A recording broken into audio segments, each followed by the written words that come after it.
Ishte një mbrëmje e qetë vere. Shtëpia duke ja zhytur në një lloj qetësie të butë, ajo qetësi që vjen pas darkës kur të gjithë shpërndahen nëpër dhoma, secili me mendimet e veta. Dritat ishin të zbehta dhe nga dritarja e korridorit hynte një fllat i lehtë që lëvizte perdet me ngadalë. Miri po kalonte nga dhoma e gjumit për të dalë në obor. Kishte nevojë për pak ajër. Diçka e rëndonte brenda, por as vetë nuk e dinte çfarë. Ndoshta ishte lodhja, ndoshta mendimet që i rrotulloheshin prej ditësh rreth Selinës. Selina. Vetëm emri i saj i sillte një ndjesi të ngrohtë në kraharor, por edhe një lloj pasigurie që mundohej ta mbante të fshehur. Teksa po kalonte pranë derës së dhomës së ndenjes, dëgjoi një zë të ulët, mje të qeshur të mbytur. Nuk do të ishte ndalur po të mos kishte qenë për atë ndjesi të çuditshme që i përshkoi trupin. Mirë para ndjenja. Ai ktheu kokën. Dhe aty i pa Gimbo dhe Selina. Shumë afër. Shumë afër. Për një sekond, truri i tij nuk e përpunoi pamjen. Pastaj e pa qartë, buzët e tyre të bashkuara, duart e Gimbos në belin e Selinës, sytë e saj të mbyllur. Koha u ngadalsua. Zemra e Mirit filloi të rritë fort, aq fort sa mendoi se do ta dëgjonin. Një nxehtësi e papritur ju përhap në trup, një përzierje mes tronditjes, dhimbjes dhe një ndjenje therrse që nuk mund ta përkufizonte ndryshe veçse xhelozi. Xhelozi e pastër. Nuk tha asnjë fjalë. Nuk bëri asnjë zhurmë. Vetëm qëndroi aty për një moment që ju duk si një përjetësi. Pastaj u kthye. Hapat e tij u bën të shpejt, pothuajse të çrregull. Ai kaloi korridorin me frymëmarrje të rënduar dhe u drejtua drejt kuzhinës. Duart i dridheshin lehtë. Hapi frigoriferin me një lëvizje të shpejtë. Drita e bardhë e brendshme e goditi në sy. Pa as menduar, mori një shishe uji. E hapi menjëherë dhe filloi ta pinte me etje, sikur po përpiqej të shuante një zjarr brenda vetes. Uji i ftohtë i rrëshiti në fyt, por nuk i fiku flakët që ndjente në kraharor. Pse po më dhem kaq shumë, mendoi ai. Ai e dinte përgjigjen, por nuk donte ta pranonte. Sepse e pëlqente Selinën, ndoshta më shumë se sa duhet. Ai mbështeti shpinën pas frigoriferit, syt i mbylli fort. Pamja e tyre i rikthehej pa pushim. Çdo detaj, çdo lëvizje, çdo buzëqeshje e saj që ai e kishte menduar se ishte vetëm për të.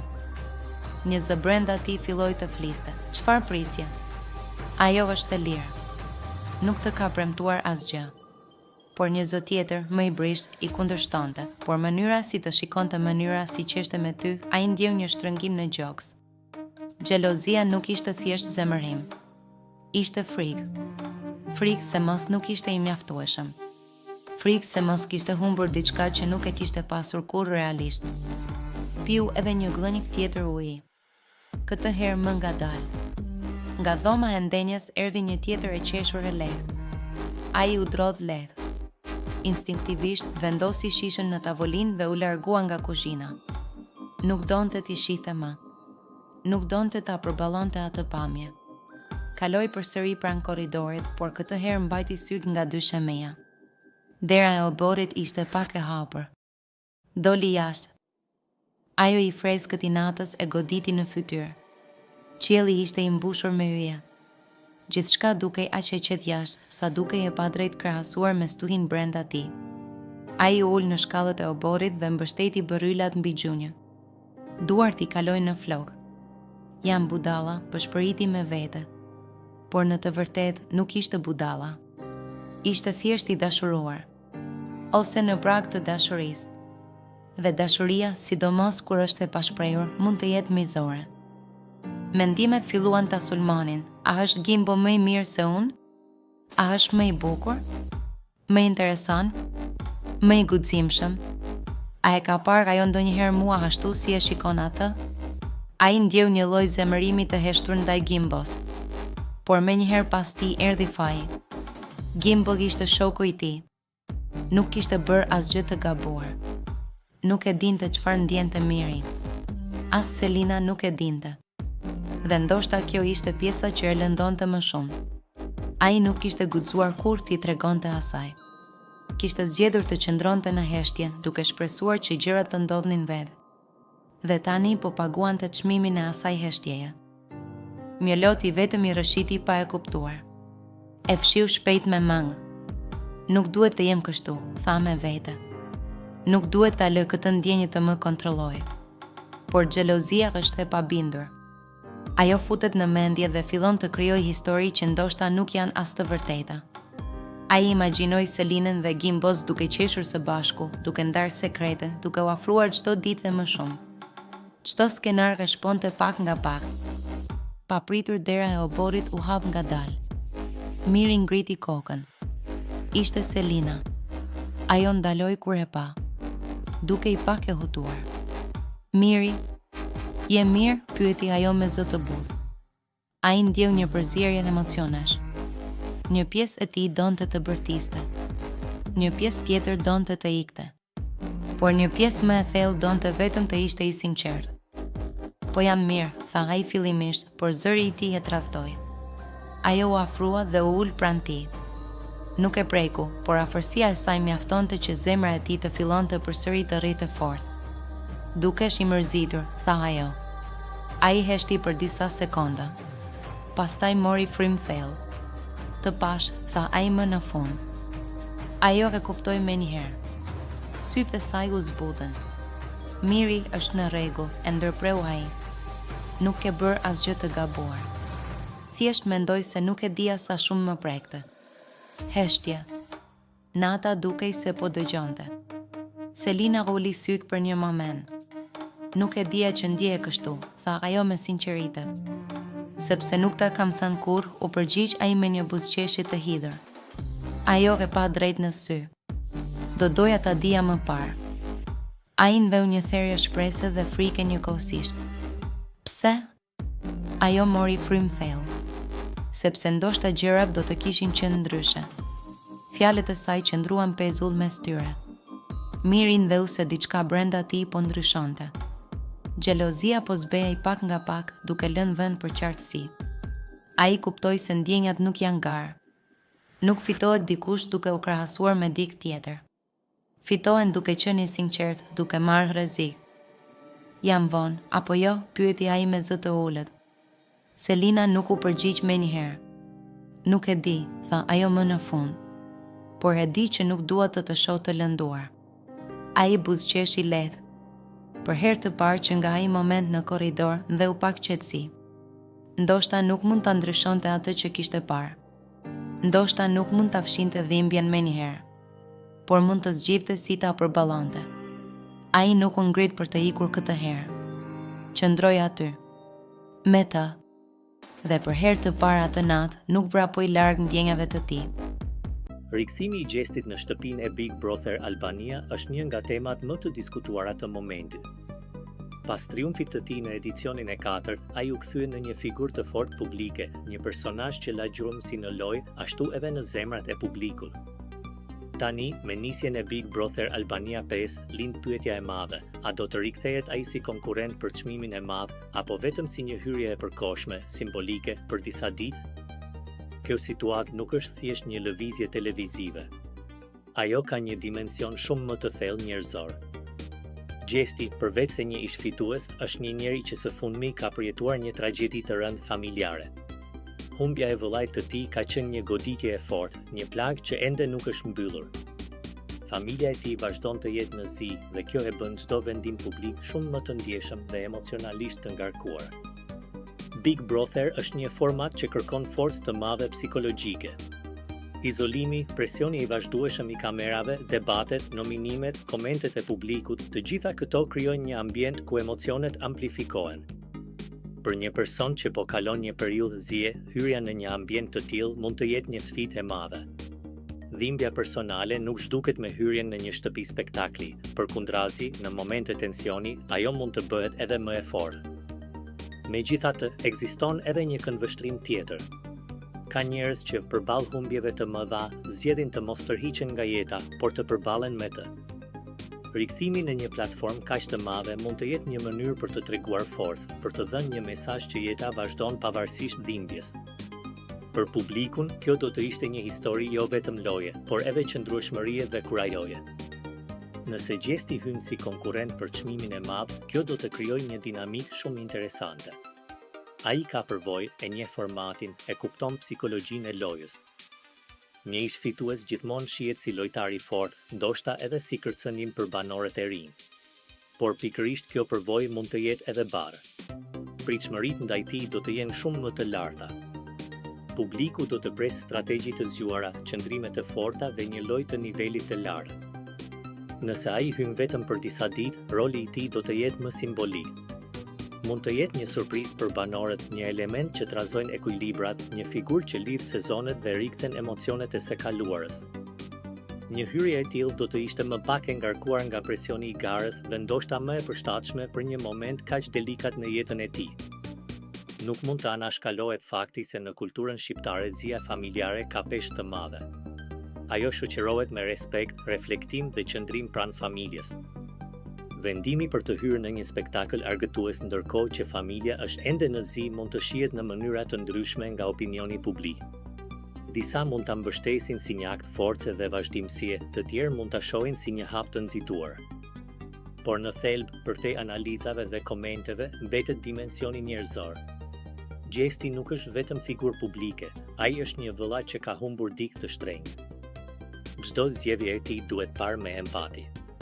Nëse zgjedh të rikthehet, kjo mund të jetë mënyra e tij për të gjetur forcë përpara publikut që e ka mbështetur. Nëse zgjedh të qëndrojë lart, kjo mund të jetë një shenjë që familja dhe procesi i zis janë prioriteti i tij absolut.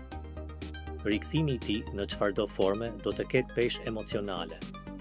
Nuk do të jetë thjesht një lëvizje loje, por një kapitull i ri në historinë e tij personale dhe publike. Në fund, çmimi i madh është vetëm një element i spektaklit. Më e rëndësishmja është mënyra si një njeri përballet me jetën, me dhimbjen dhe me zgjedhjet që i dalin përpara.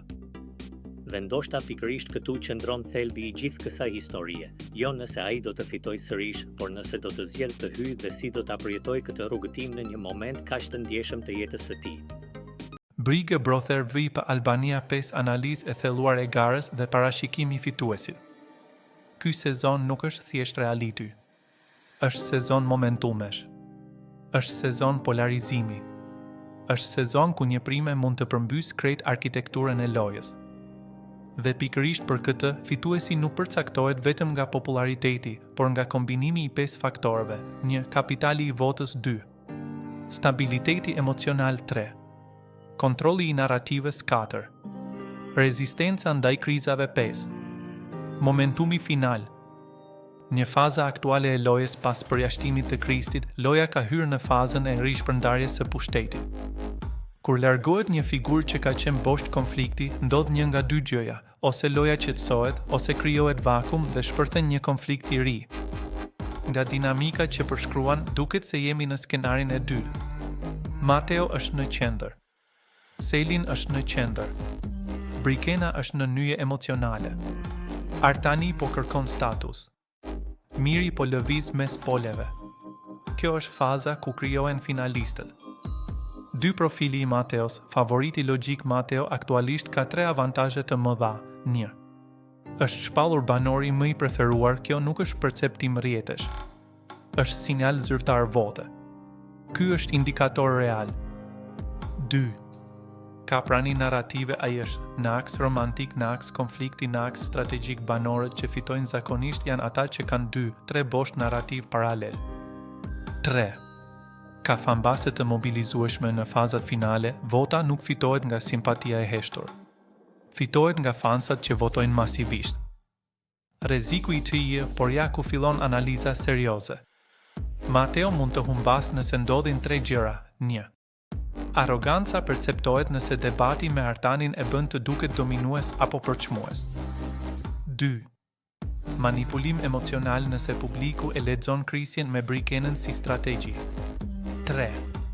Konsumimi i tepërt nëse shfaqet shumë shpesh në konflikt, publiku lodhet.